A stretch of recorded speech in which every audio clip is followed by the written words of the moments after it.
Instead of coming up with a typical presentation like I normally do, I actually wrote a short story, and it's a little silly. Forgive me, it's 15 minutes. I tried to make it as short as humanly possible. It's accompanied with a lot of fun imagery that I created using all my fun new tools on AI. And it is pertinent to real estate. So if you will indulge me, I will quickly recite my story that I wrote for you all. And again, it was just an attempt to mix things up a little bit. I know how these sessions go a little bit, and we've got a lot of engaging speakers with a lot of really good content. So again, I figured, hey, why not? Let's try something a little bit different. So I'll go ahead and share my screen. Let me know if you guys can see all of this. And that pop up properly for you? Yes, it did. And you cannot see my presenter's screen, so you can't see all my notes. And let me get this all out of the way. And here we go. Okay, again, forgive me, it's a little silly, but such is my humor. And here we go. So it's a story. I call it the client's journey. So our story begins on a beautiful winter day in mid-December. The hero of our tale, let's call him Johnny, woke up to the golden rays of sunlight streaming through the blinds, warming the modest apartment he was renting with a soft glow. For the first time in as long as he could remember, Johnny had no errands to run or deadlines to meet. As he sipped his morning coffee, a thought popped into his head, one that had been simmering for months. Maybe it's time to start looking for a place to call my own, he thought to himself. Excitedly, he sat down at his computer and began looking at homes. He clicked through a few half-heartedly at first until one listing finally caught his eye. It was a perfect, charming little starter home on a quiet street, exactly what he was looking for. Without hesitation, he clicked on the listing to learn more. Miles away in an impeccably organized real estate office sat our other hero of the story. Let's call him Agent A. This was no ordinary real estate agent. Actually, we could call him Agent B, maybe, but for Mr. B. But this was no ordinary agent. Beneath his tailored blazer and calm demeanor, Agent A harbored a secret identity, a real-life real estate superhero. Always ready to work and get the job done, and this morning was no exception. As soon as he received the lead notification, Agent A sprung into action. He quickly changed into proper attire as any good superhero agent would do, picked up the phone and called his new lead immediately. Well, not exactly immediately, as he did have a few other tasks to finish, and he had to change into the sweet outfit, of course, but he called as soon as he could. Now, however, back at home where Johnny had recently been excitedly searching for a new place to call home, let's just say the mood's changed. Johnny had inadvertently drifted off to sleep, the warm comfort of his couch lulling him into an unplanned nap. He was awake only 5 minutes ago, but now Johnny's soft snores were the only response to Agent A's calls. For now, Agent A would have to wait. Johnny's journey had just begun, and surely it would take more than just one missed call and one missed opportunity to deter the likes of a real-life superhero. However, this is unfortunately the end of the story for far too many agents. They make one effort to call, and they made an effort to call, and it must not be a good lead, otherwise they would have answered the phone on their first try, right? Agent A is also guilty of this from time to time. My best guess is that instead of making more follow-up attempts, Agent A was distracted by having to save the world again. And unfortunately, this particular lead has fallen through the cracks. However, life moves on, and what was the ending of one person's story is just the beginning of another. Only a short while later, Johnny couldn't believe his luck. He met Lily, a charming woman, during an otherwise ordinary stop at a local coffee shop. What started as a casual encounter turned into hours of laughter and what both now refer to as their first date. Fast forward a few months, they were inseparable. As the relationship blossomed, so did their plans for the future. They began casually browsing homes online, envisioning a life together, I should say, sorry. Little did they know, with each click was sending out a digital signal to the ever-watchful real estate world, and their recent increase in activity had caught the attention of more than just our original hero, Agent A. After a seemingly endless barrage of missed phone calls from numerous attempts and call centers, Johnny and Lily decided to turn their phones off for the evening, enjoy a movie, tuning out the noise of the world, and enjoy each other in peace. The next morning, Johnny sees the perfect home while perusing social media and decides to click on it and request more information. The listing agent, Agent C, picked up his phone and called Johnny instantly, catching Johnny just in time. They had a wonderful and productive conversation. However, Johnny dropped a bombshell in the conversation and let Agent C know that while he really has been wanting to buy a home for some time now and had saved enough money for a down payment, that money was now earmarked for something else. I'm getting married, Johnny said excitedly, but then his voice softened as he continued, and weddings are expensive. Fast forward a few months, here's our happily married couple, and what's that? There's a bun in the oven. Time to get back on the hunt for a new home for their now growing family. They find a few places they might want to go take a look at, so they give Agent C a call, who had recently had a decent conversation with them, and he seemed like a good place to start. However, Agent C just happened to be busy that day when they called, and he missed that appointment. Our couple really wanted to get things moving, and since before agency was able to return their call, they looked through some of their missed calls from previous agents and played eeny, meeny, miny, mo. Unfortunately, they landed on this guy. Mr. Mo Money himself in all his splendor. A loud, obnoxious, bright yellow sports car screeched into their driveway within the hour, and out stepped Mr. Mo Money. He wore not one, but two oversized gold watches and a suit made of the shiniest fabric on earth. He started out by saying, "You've made the best decision of your life by calling me. I'm the best in the business. In fact, I'm so good, I could sell ice to an Eskimo, a sandcastle to a desert dweller, and you on your dream home before you start saying, what's the asking price? So are we doing this or are we doing this?" Johnny and Lily had heard all the warnings. Don't rush into buying a home. Always get an inspection and never trust an agent wearing two gold watches. Yet, despite their better judgment, there they were, standing in the driveway of a home with their new agent who assured them this was a once-in-a-lifetime opportunity.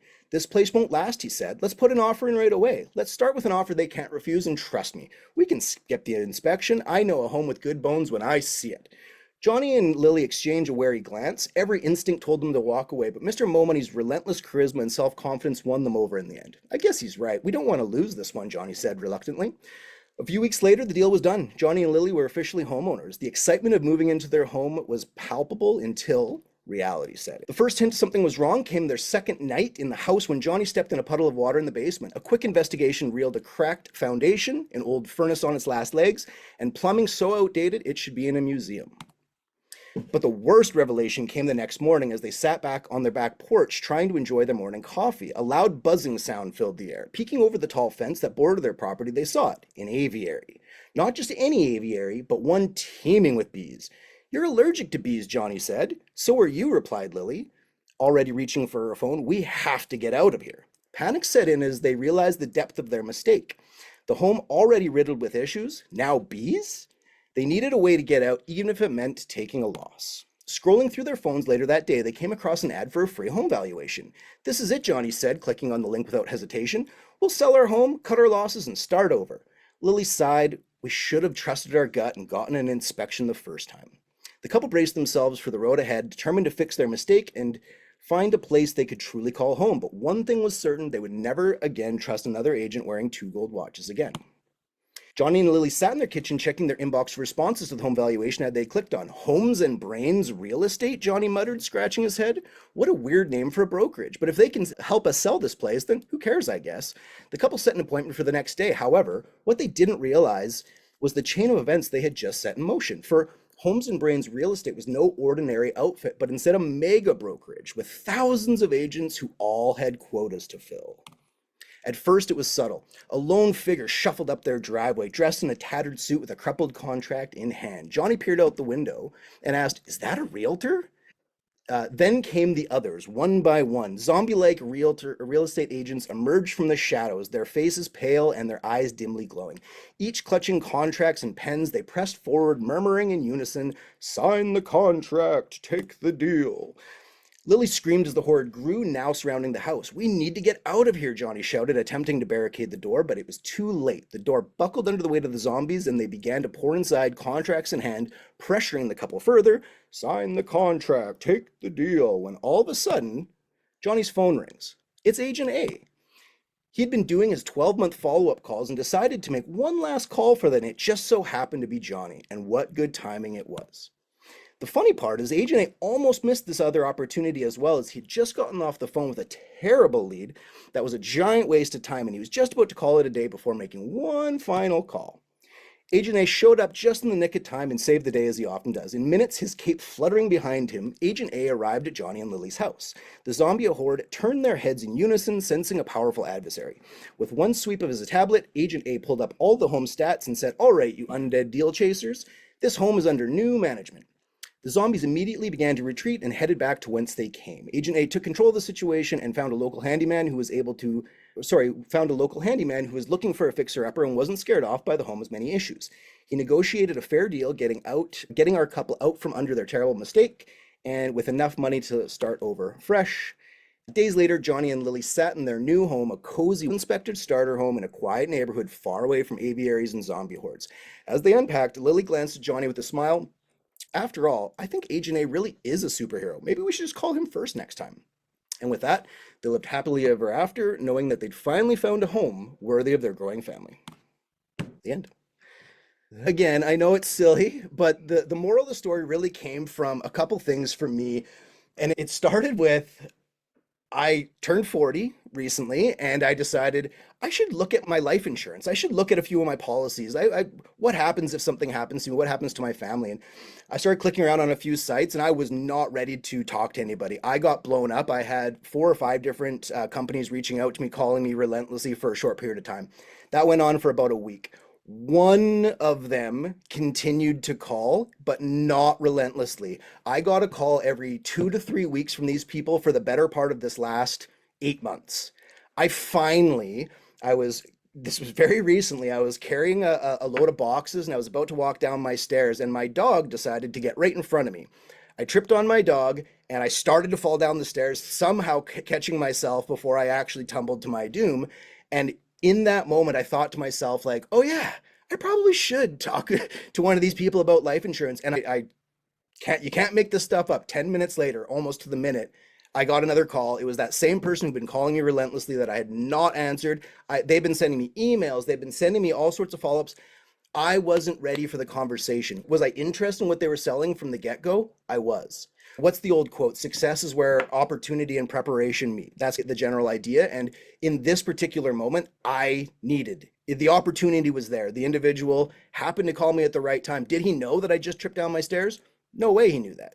But his consistent approach and never giving up won the day. And I updated my policies with this other company now, and that's essentially what happened. I don't know what his commission was, but it was worth it. He did a very good job. And essentially that's the story that I really wanted to convey is we aren't the heroes of their story. We're the heroes of our own story. That's absolutely true, but we are not the heroes of our lead's journey. And the lead is going to go on their own journey with or without us. So it's up to us to make sure that we're there when they need us. So as Mr. B had expressed so eloquently in his portion as well, follow up, have a plan. You call somebody that didn't answer, does that mean they're a bad lead? Absolutely not. They didn't answer the phone there. It could take days, it could take weeks, it could take a lot longer, it could take a long time, but consistent follow-up will win the day more often than not.